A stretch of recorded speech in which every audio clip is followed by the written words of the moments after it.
Hey Cam, I wanted to talk to you today about an obscure topic, something we've never touched before on the show. Oh, really? What's that? Plasticity. Oh, come on. That's probably the most common thing we talk about, even when we're not recording for the podcast. Oh yeah, okay, fine, you got me.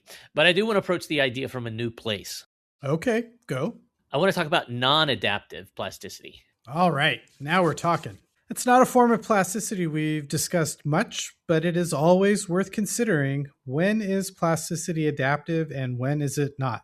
What makes you interested in talking about it right now? Well, I think it's a perfect frame for our chat today with Nachum Ulanovsky, a professor of neuroscience at the Weizmann Institute in Israel. Nachum's new book, Natural Neuroscience, is an appeal to the field and fans of neuroscience and behavior broadly to do neuroscience in more natural conditions.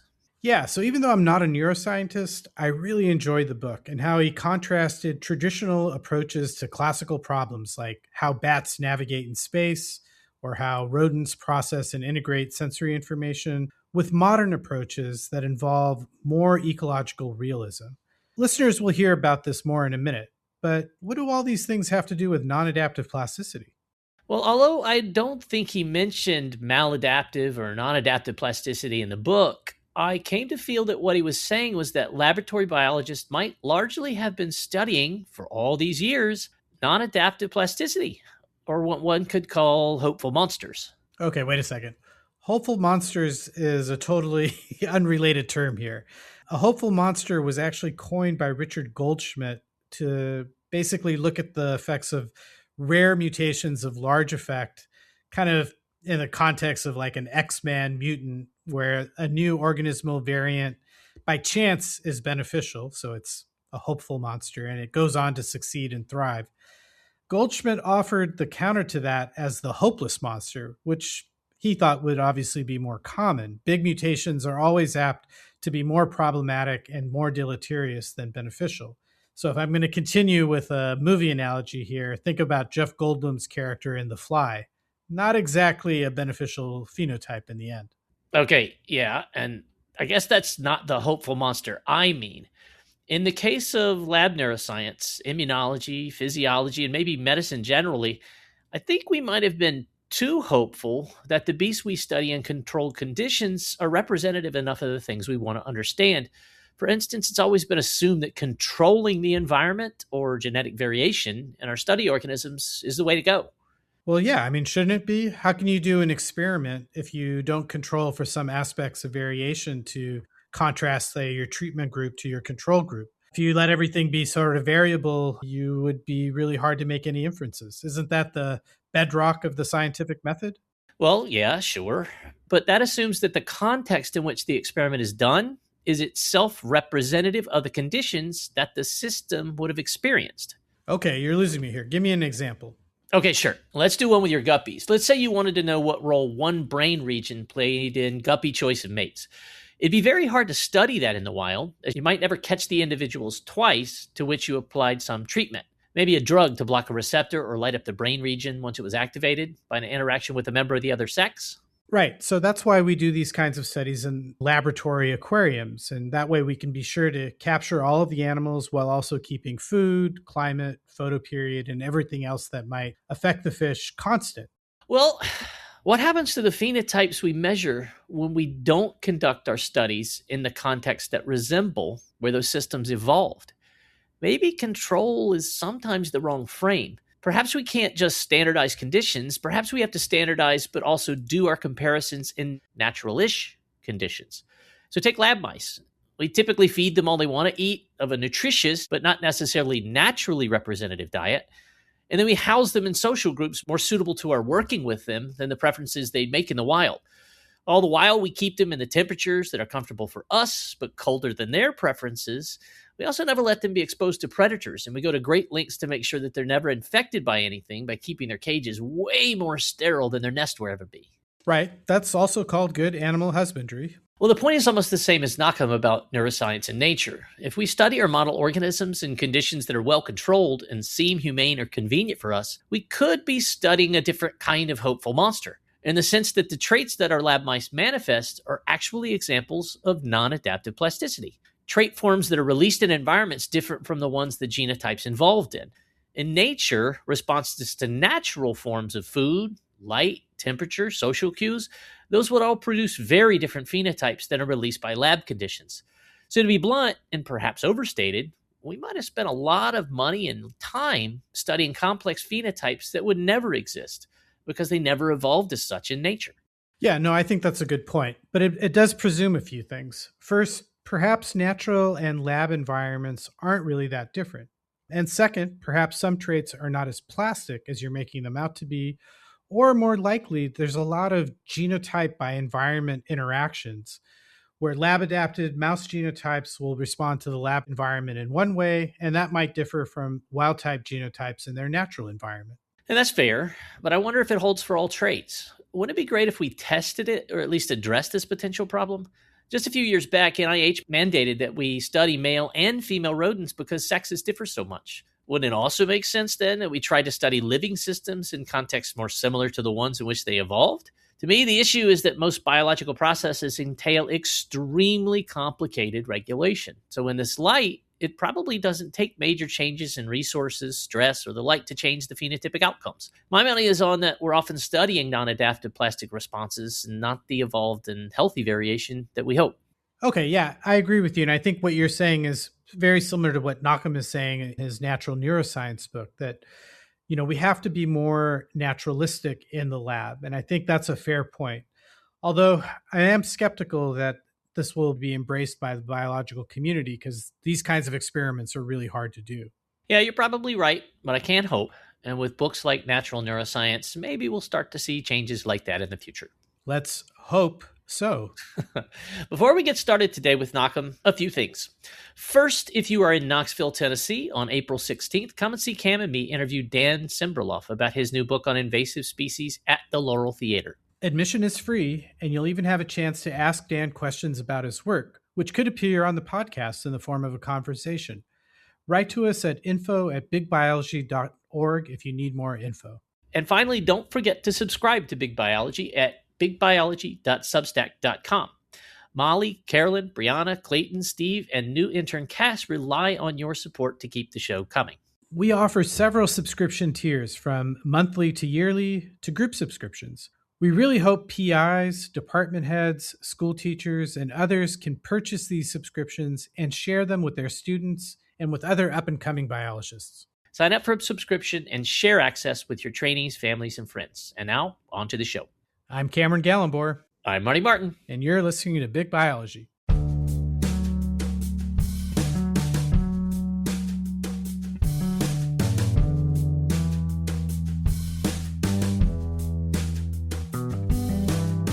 Nachum Ulanovsky, thank you so much for joining us on Big Biology today. Thank you. So we invited you on to talk about your new book, Natural Neuroscience. But before we get to the contents of the book, tell us its origin story. How did you come to write this book in particular? So I'm a neuroscientist studying the brain, and I was thinking for a long time about the importance of studying the brain closer to the natural behavior of animals and humans. And more than a decade ago, I was collecting all sorts of ideas and thoughts that, one day I might write a book about this. But this was like, when I retire, it was not a concrete plan. And then I gave a talk at MIT Press about a decade ago. And then a few weeks later, I get an email from an editor at MIT Press saying, I've seen your talk. It was very interesting. And in particular, caught my eye, this notion of natural neuroscience. Did you ever thought to write a book about it? So I told him, well, actually I did. But, from here to there, it became a real project rather than one day I will do it. Okay. You could have chosen lots of different topics, and writing a book is no small task. So what is it about natural neuroscience that was so compelling that, you made the decision, okay, let's go for it? So I think it's really the passion. Having worked on it for a number of years, I now know that to write a book is a lot of work. It's a lot more work than writing a paper or even a number of papers, both in length and in scope and in the overall approach. And to get this through, you have to be passionate about it. And I think I'm really passionate. I was, and I still am very passionate. So I'm very passionate about the importance of studying the brain closer to the natural behavior of animals and humans. In neuroscience, I come from physics background, Oh, okay. and I've been trained in the importance of highly controlled experiments, separating factors one by one. But when it comes to complex systems like the brain and behavior, I think it's important on one hand, this highly reductionist approach, but it also has its strong limitations, in particular in brain research. So I'm really passionate about the importance of going there. Okay, good. And we're going to come back to those ideas in a second too. I found your book very interesting. And so I'm not a neuroscientist. I'm more of a evolutionary ecologist working with natural populations of animals. And so on one hand, I guess I found it surprising that there was this sort of need to start thinking about natural neuroscience as opposed to, I guess, maybe the traditional way of doing neuroscience, which is very lab based and very removed from what happens in nature. And so part of me, my first reaction was like, well, yeah, why is this controversial? Like, why doesn't everybody already think this way? But I, as I read, I could see that this was not really the case. And so I guess my first question for you is, who was your audience? Were you really targeting other neuroscientists as like the primary audience for this book? Yeah, yes. The book is really targeting primarily other neuroscientists. The goal from my perspective is to convince other neuroscientists, be it, senior neuroscientists or students who just enter the field, about the importance of studying the brain closer to the natural behavior of animals and humans. And your question captures very nicely the disconnect that exists between ecology, ethology, zoology, all these fields where a lot of people, it's like, obvious. Of course, you need to study the, natural behavior of animals. That's the obvious thing, because that comes from like a very different tradition. Whereas neuroscience comes more from the tradition of either physiology or psychology. It's dominated historically by traditions of physiology and psychology, both of which are highly reductionist sciences. And so a typical neuroscience experiment is not doing things outdoors, or not even in complex naturalistic settings indoors. It's highly reductionist and controlled, which again has its powers. I totally appreciate this, and I talked about this in the book, but it is not enough. We really, if we want to understand how the brain operates in the real world and generates behavior and generates interactions with the environment and generates interactions with other organisms, we need to let go a little bit of the over-controlled setups. It's exactly this difference between the fields of ecology on one hand and neuroscience on the other hand. And so for our audience members who are not neuroscientists, and also for myself, like if I envision kind of traditional neuroscience research, I would imagine a controlled lab environment, perhaps, with mice or other sort of model organisms. And I might expose the organism, the animal, to some kind of a stimulus, perhaps. And I may quickly dissect out the brain and find a particular region of the brain that I'm looking at, doing maybe single cell RNA to look at patterns of gene expression. Or I have another vision of a animal with a bunch of wires coming out of its head where it's exposed to a stimulus, and then you're looking at what regions of the brain get sort of lit up with neuron activity. How would you take that into the field? Like, I think that would be like the first obvious question is like, is that even possible? Like, to move from these highly controlled lab situations to being able to do anything similar in the field? Okay, so this is a good point to make the point that even though in my own research, and we can talk about this a little bit later, we have been actually taking things to the field, recording neural activity in bats, in our case, that are flying and navigating outdoors on a remote oceanic island. So really doing, electrophysiological neural recordings outdoors. That's like an extreme of a spectrum. But I'm not claiming that everybody should be doing that. But even inside the lab, what you were just describing, it depends how you do it. So, for example, with the neural recordings, traditionally, let's say until the year 2000 or so, most neuroscience experiments were done in anesthetized animals. You would present sensory stimuli, be it visual or auditory, like sounds or images, or very not even images like natural images, but oriented bars or dots. And you'll see how a neuron in the brain of an anesthetized animal responds, or you'll present pure tones or broadband noises, sounds that are very different than the typical sounds in the real world, and see how neurons in the brain respond to those. And the animal was not doing nothing, it was anesthetized. The brain is in a very different state. Then, in the last 20 years or so, people started going away from the anesthesia and letting animals be awake. But even then, a lot of the experiments to this day are in head-fixed animals. They cannot really move. And yes, you allow them to do some behaviors, but these behaviors are highly restricted because the animal is head fixed. A lot of it is for technical reasons, because you want to do imaging of the brain with big microscopes that really require head fixation, just that you can do the recording or the manipulation or whatever it is. But letting animals run around in a small box in the lab, that's already pretty natural compared to a lot of experiments. That's already not bad. And that's relatively recent. So, I mean, doing outdoors, that's already the extreme of the extreme. I'm saying even in the lab, allowing animals to move around, let alone interact with one other animal in the box, that's already a lot more natural than a lot of experiments that are done to this day in neuroscience. So that's why there's a big gap between what you imagine in ecology and what's actually done in most neuroscience labs. Yeah, it's surprising. So I want to put a fine point on this, because like some listeners, I think, could hear what we're talking about and say, well, obviously you can't probe the brain of animals in any deep, sophisticated way if they're out moving around the world. That's just maybe, right now science fiction, and might remain so for a long time. So there's a quote from early in the book. I don't remember exactly what chapter I wanted to have you respond to. You said we may have been studying the neural mechanisms of the wrong behaviors. So, I mean, maybe articulate exactly what you mean by wrong there, because it's not just the sort of we should do this better because it's not natural, but what do you mean when you say what we're doing might be wrong?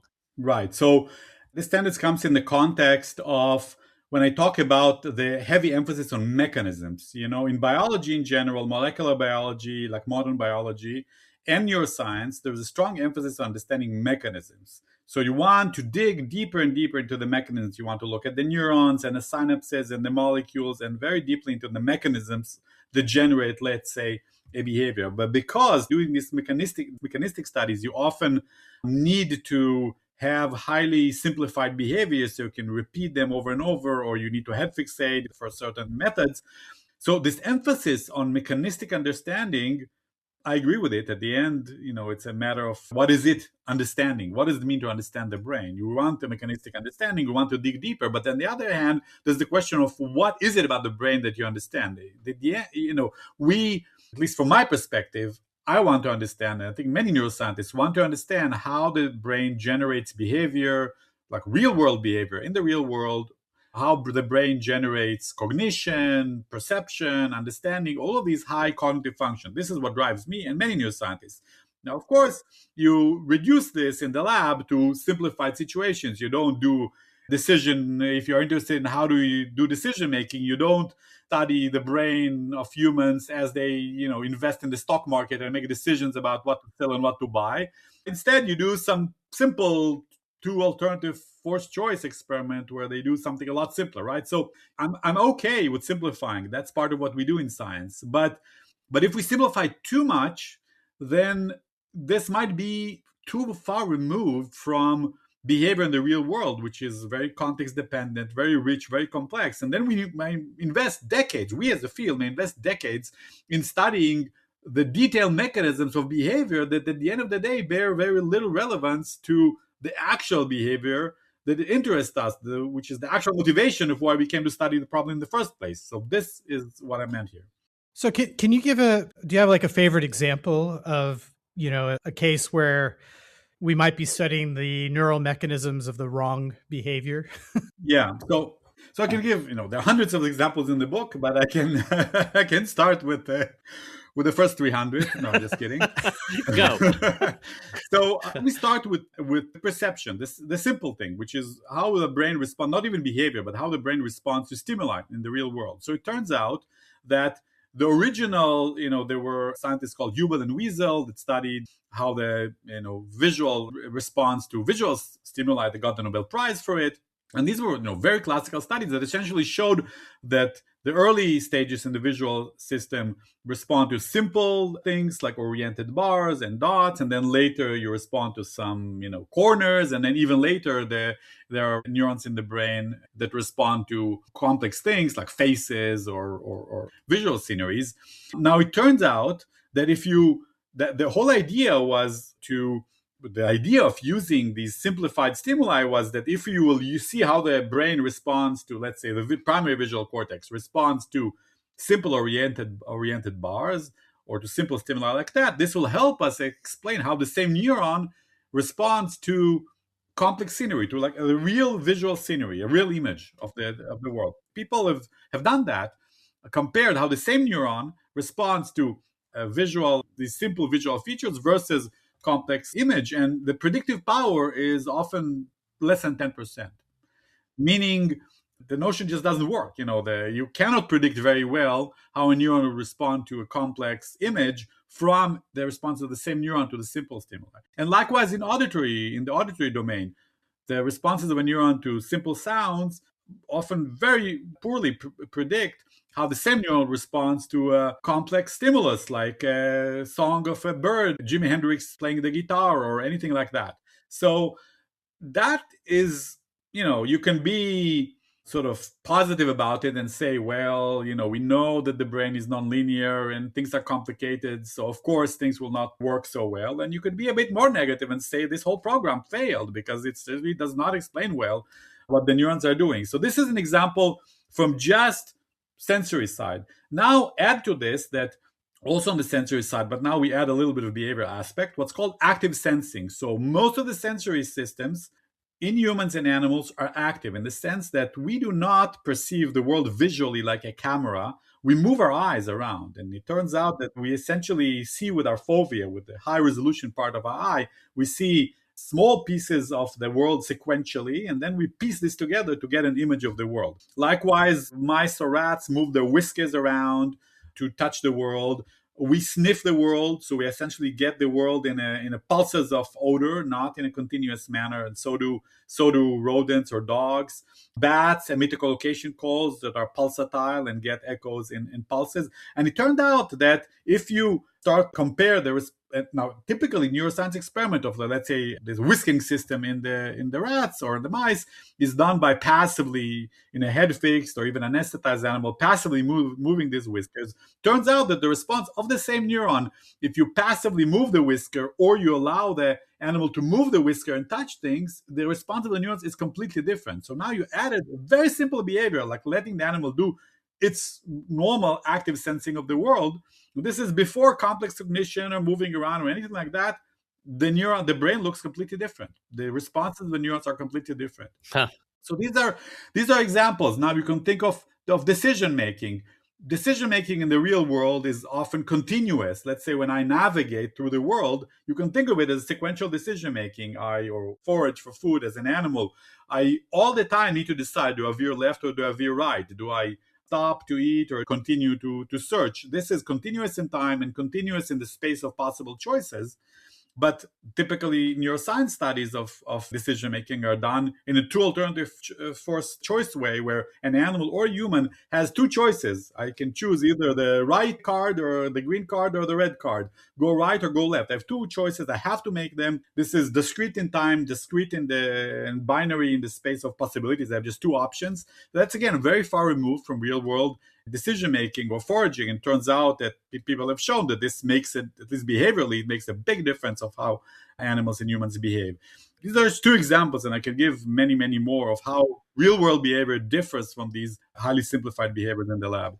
So to follow up, there was another sort of very provocative statement that you made that also sort of really stuck out for me, which was that you wrote that mainstream neuroscience has largely neglected what brains have evolved for. And your claim is that, this is what guides behavior in the real world and in complex natural environments. And that really really just was another one of these very surprising things to read that, is this really the case that neuroscience has not taken into, as an evolutionary biologist, that just seemed kind of shocking. And I'm curious if you could expand a little bit more about exactly how this sort of disconnect plays out in terms of neuroscience research. Right. So there is a disconnect, and it's exactly the part of thing I'm trying to bridge in the book. So in ecology and evolutionary biology, so Nico Tinbergen, Nobel laureate for his discoveries on animal behavior, and he had these sort of four questions. What kind of scientific questions do you need to ask to understand a biological problem? But this could be about behavior, about any biological problem. And he was talking about the current state of affairs and the past, but also about mechanistic or how things are done by the system versus why or the reason, the purpose of the system.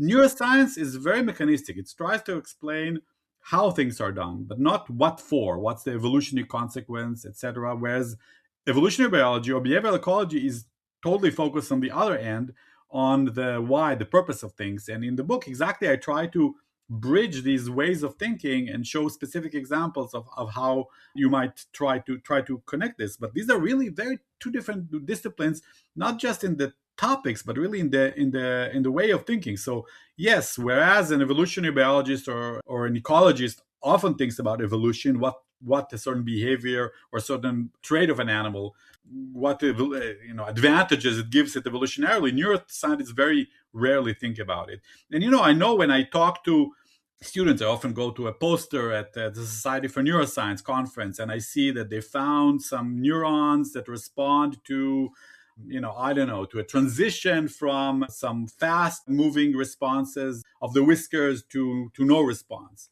So I asked him, what does it mean?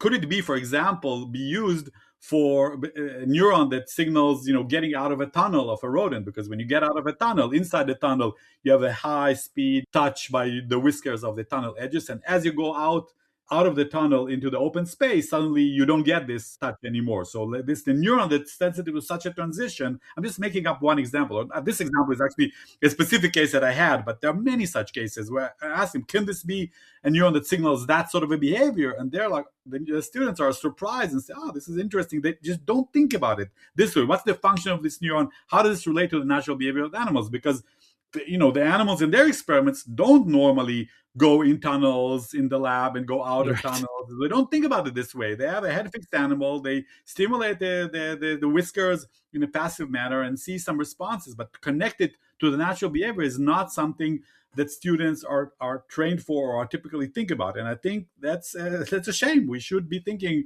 more about it as a field.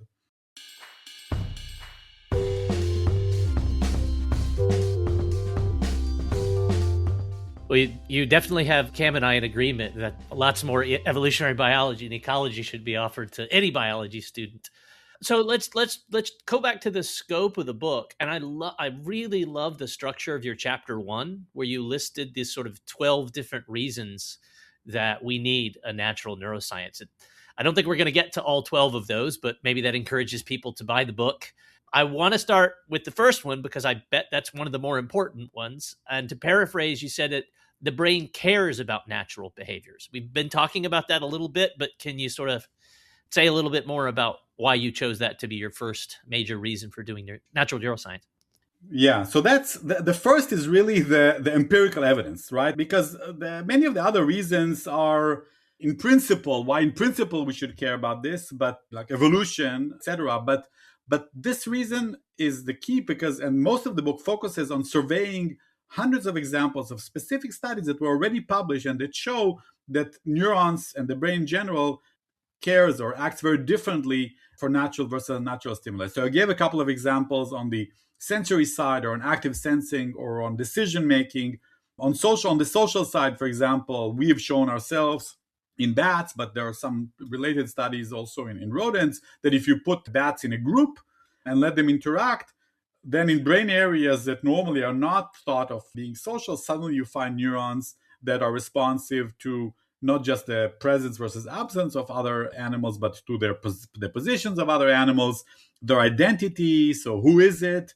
The sex, the affiliation, the social hierarchy. So suddenly, in a rich social situation, you see very strong social signals in the brain that you wouldn't see otherwise. So this is, just one example of many.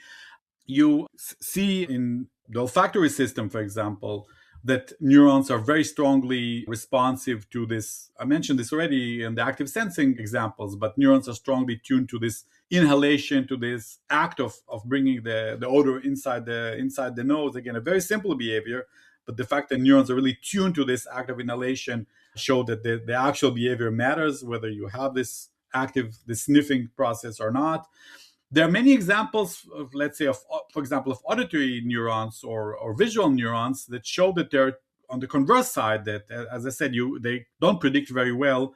It's hard to predict the responses of neurons to natural scenes or natural sounds from responses to simple sounds. But conversely, you have evidence for neurons that are tuned very strongly to sort of natural structure of sound and to natural sound, so that or images as well in the visual system. So there's just a lot of specific examples of neurons that act very differently between natural versus unnatural stimuli and behaviors, and the book really surveys hundreds of such examples. So I started because I'm an experimental scientist, and I'd rather start with the data and leave the the discussion, the argumentation for later.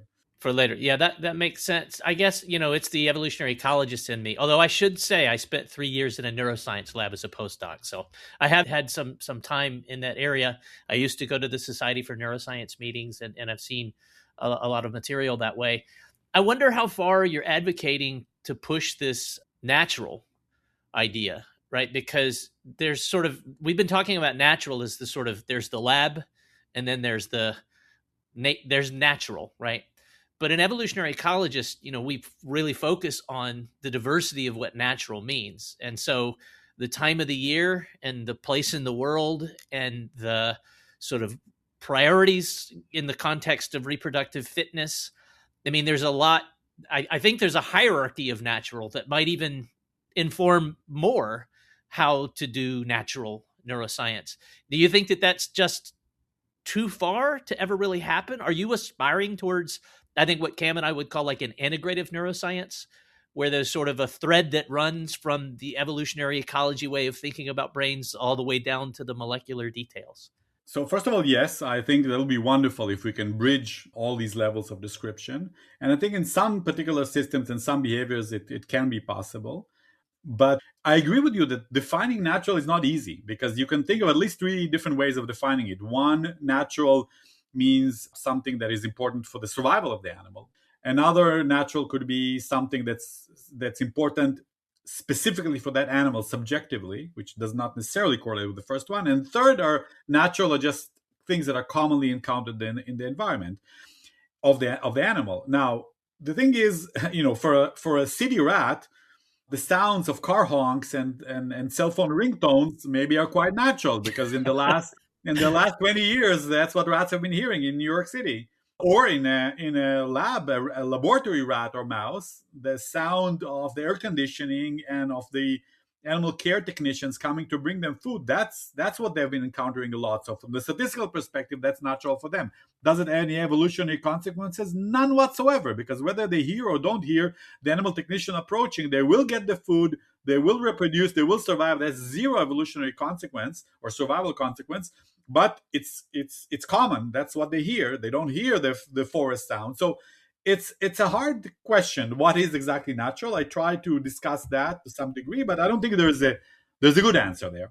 But I think that definitely, at least in as much as there's some things that we'll all agree are relevant under all definitions. For example, natural communication sounds. Using natural communication sounds as stimuli is important evolutionarily, because they're important evolutionarily, they're important for individual animals, and they're encountered a lot in their environment. So that's like one example of things that are under whatever definition you're using, it's a good thing to use. Or social behaviors, or navigation, exploration are behaviors that are important under all definitions because animals do it a lot, etc. So I think you can come up with certain behaviors and certain types of stimuli that will be natural no matter what. And those are the ones that we should focus on. Yeah. Agreed. I guess, I mean, just to sort of try to make a little bit clear the evolutionary perspective, if you take the baboons that, Robert Sapolsky had worked on for the longest time, there's hierarchies in that species, right? Such that what it means to be dominant and subordinate is going to profoundly influence, everything that it means to be reproductively successful as those individuals. So how the brain operates, right? The perception of stimuli as stressors, as adversity, as opportunity. I mean, there's this extra level of not just natural, but natural relative to the individual given its context. So it just becomes more and more exciting, but more and more complicated. And then, you can push this forever, and then you might become paralyzed with the complexity. Right. So, and I totally agree with you. And in fact, I don't want to sound too negative. A lot of social neuroscience, for example, people have been asking this question. So there have been studies where people have asked exactly about dominance hierarchies. But the way this is typically done, it's done usually not in baboons, but in mice, because those are the standard animal models. And you need a reproducible assay for dominance in mice. So the way they do it is by letting them, it's what's called the tube test. They let two mice crawl opposite each other or run opposite each other inside a tube and push each other. And whoever is sort of the winner in this competition is considered to be more dominant. And, it has its advantages because it's highly reproducible and you put the same two individuals over and over. Usually the dominant will win over and over. So it has some good features. And you can also say, mice are burrowing animals. So for them to meet another mouse in a burrow, that's actually pretty naturalistic. Outside in the wild, this can happen. So, this is not bad. On the other hand, it turns out that when you let groups of mice run in a complex naturalistic environment in the lab, but a more complex environment with 4 or 5 mice, and they're chasing each other, which is, an aggressive towards each other, which is a more, let's say, naturalistic way of assessing dominance, then the correlation between dominance as assessed under these group conditions and these classical dyadic, pairwise tube test is low. The correlation is not zero, but it's low. It's not great. So, but what's the conclusion? I don't think we should drop entirely the tube test because it has this power of being reproducible and controlled, etc. But I think we should do both. We should test the same neurons or do the same manipulation both under the tube test condition and under these more naturalistic situations. And a lot of people are going now in this direction when studying mice or other animals. So, people are appreciating these aspects. But I agree with you, these of how dominance hierarchy could have many effects on the animal all over the brain. Hi there. You've been listening to the free version of Big Biology. To hear the rest of this episode, you need to subscribe. To do that, head to bigbiology.substack.com and sign up for a paid subscription. There are a lot of different membership options available. Not only will you get access to the rest of this episode, you'll also get access to extras like our episode debriefs, behind-the-scene content from Keating, our artist, about how he makes the cover art for each show, and more from our guests about their path to science and their hobbies.